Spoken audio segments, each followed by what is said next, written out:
बेखौफ अपराधियों को छोड़ चले गए एसपी साहब। लूट, हत्या, रेप, गैंगरेप का जिला मरकज बना एसपी साहब। नए एसपी की कमान से अपराधियों में कितना खौफ।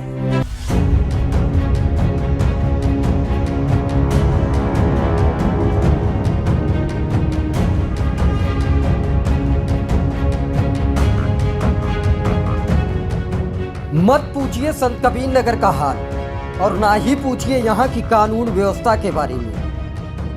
प्रतिदिन घटित हो रही घटनाओं की लीपापोती ने राम राज्य की कल्पना करने वाली उत्तर प्रदेश की योगी सरकार के सारे मंसूबों पर कसम से पानी फेर दिया है। हत्या, रेप, गैंगरेप और किडनैपिंग जैसी घटनाओं ने कानून व्यवस्था की पोल खोल कर रख दी। बेखौफ बदमाश लचर संत कबीर नगर की कानून व्यवस्था की शुरुआत किस थाने से करें माय लॉर्ड, तय करना बड़ा मुश्किल हो गया है। अपराध के गिराव को लेकर जिस तरीके से हमने कई रिपोर्टें जो है आकर ये तनघटा थाना क्षेत्र के जो दो नदियों के बीच में रचा और बसा है, इन दोनों नदियों के बीच को हमने दिखाया था अपराध के गिराव को लेकर खास करके जिस तरीके से घटनाएं लगातार घट रही हैं, एक घटनाएं शांत नहीं हो पाती कि दूसरी घटनाएं हो जाती। कोशिश करेंगे, गरीब परिवार है, एक छोटा सा परिवार, दनघटा थाने से करीबन 1 किलोमीटर की दूरी पे ये वारदात हुई है। कुछ जो है एक बेटी के साथ बलात्कार किया गया और इसी घर में रहती थी वो बेटी। ये उसका घर है और ये घर परिवार के कुछ लोग हैं जिनसे बातचीत करने की कोशिश करेंगे। टूटा फूटा छप्पर का घर है, कैसे जीवन व्यतीत करते हैं ये तो अलग ही बात है, लेकिन आज किस मुश्किल से ये लोग जो है किस मुश्किल का सामना करना पड़ रहा है। थोड़ा सा आगे आ जाइए क्योंकि अंदर जाना। कौन है आप बेटी के? मैं बेटी का पिता हूँ। क्या नाम है आपका? मोहम्मद वजीर। कैसे क्या हुआ, किस तरीके से आपको खबर लगी कि ऐसा कुछ हो गया है? हम लोग सो गए थे रात में, मतलब 10, 11, 12, 11:30 बजे हमसे जो है कुछ अखबार वालों ने भी लिखा है कि गैंगरेप हुआ है। हाँ, मतलब अखबार मेरे पास है, रखा हूँ मैं, और उसका प्रतिलिपि अभी आपको दिखा दूंगा कि मतलब उसमें क्या क्या लिखा है। आपको जो है उससे तो वीडियो कॉलिंग ले लीजिएगा। सबसे हंसत रही, बोलत रही, उनका शादी रही ईद पर। हाँ। साथ रही कि हम अपने घरे जाए अच्छा से खाई पीब रही, अपन यह बतियावत रहे, सबसे अच्छा व्यवहार के रहत रहे। कब गड़ाई मार के लायक धकेल देना।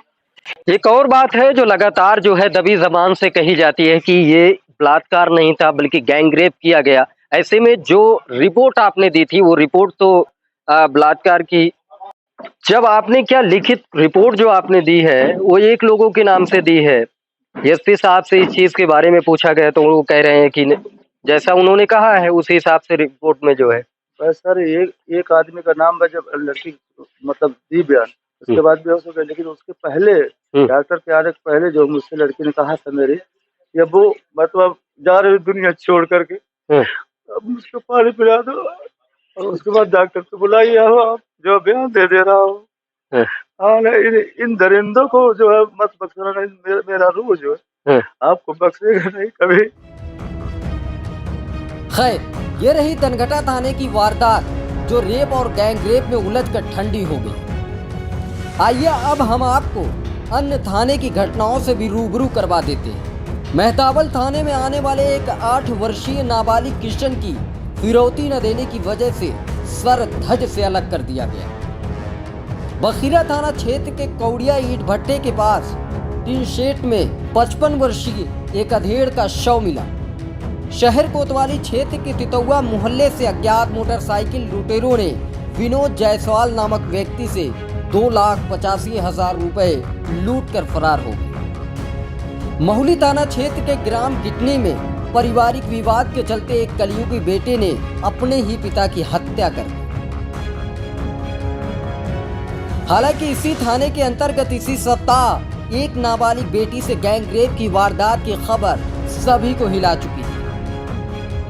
और तो और इसी थाने क्षेत्र में एक दुष्कर्म पीड़िता न्याय पाने के लिए आरोपी के घर एक सप्ताह से धरने पर बैठी न्याय की गुहार लगा रही है।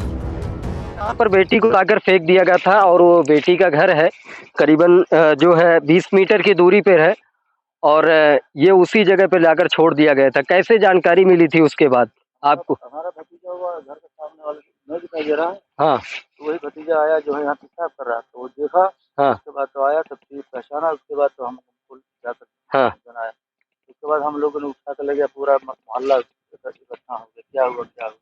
हाँ। लड़की बेहोश थी, कुछ नहीं बोल रहे थे, उसको अंदर शरीर में बहुत काफी चोट आ गया। अच्छा कहना है लोगों का चोट के निशान दीवार गिरने से आई थी। यहाँ से तो कोई दीवार तो गिर रही तो है नहीं। यहाँ दीवारें नहीं।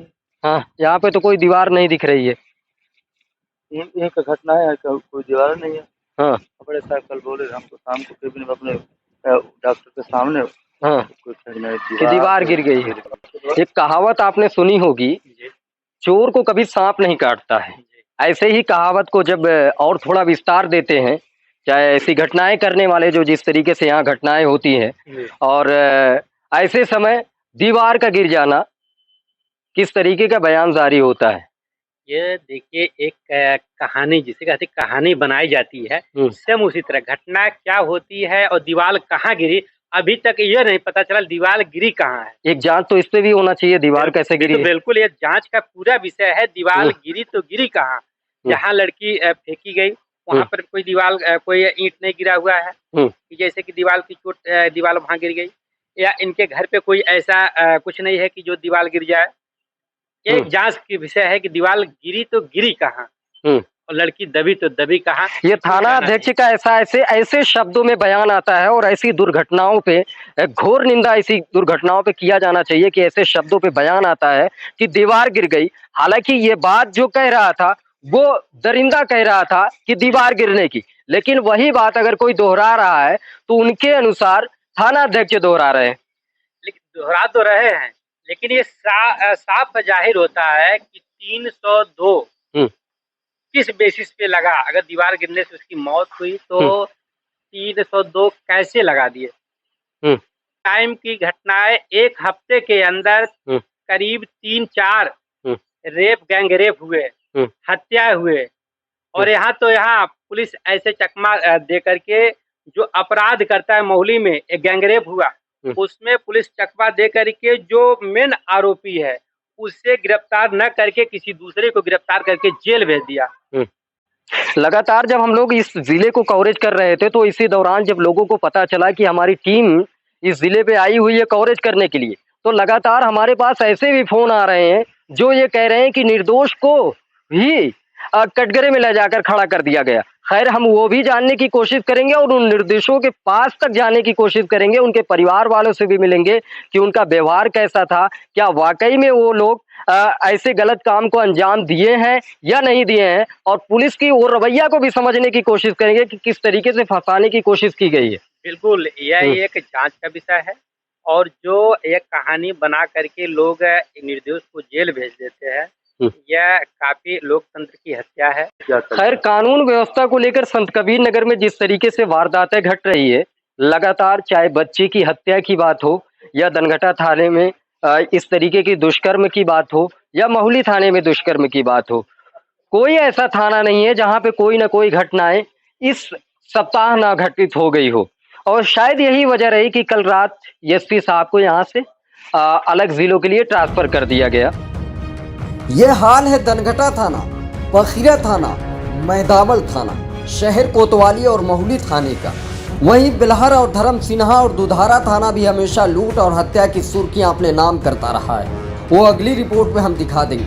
अब सवाल ये उठता है कि उत्तर प्रदेश में इतनी सख्त सरकार होने के बावजूद इतनी घटनाएं आखिर क्यों हो रही है, वो भी योगी के गढ़ कहे जाने वाले गोरखपुर से 30 किलोमीटर की दूरी पर। हत्या, लूट, बलात्कार की घटनाओं के पीछे संत कबीर नगर की कवरेज के दौरान हमें जो समझ में आया वो ये है, उत्तर प्रदेश की योगी सरकार कितना भी पुलिसिया सिस्टम को हाईटेक करने का क्यों न दावा कर ले, लेकिन चौकी थाने पर बैठे प्रभारियों की नीयत में कानून व्यवस्था में सुधार करना नहीं है, बल्कि होने वाली घटनाओं को अपने स्वार्थ के लिए अवसर में बदल देना। ये काम चौकी थाने पर बैठे प्रभारियों से कोई सीखे। ना यकीन हो तो एसपी साहब मोहल्ली और दनघटा थाने में होने वाले बलात्कार की घटनाओं की जांच करा लीजिए।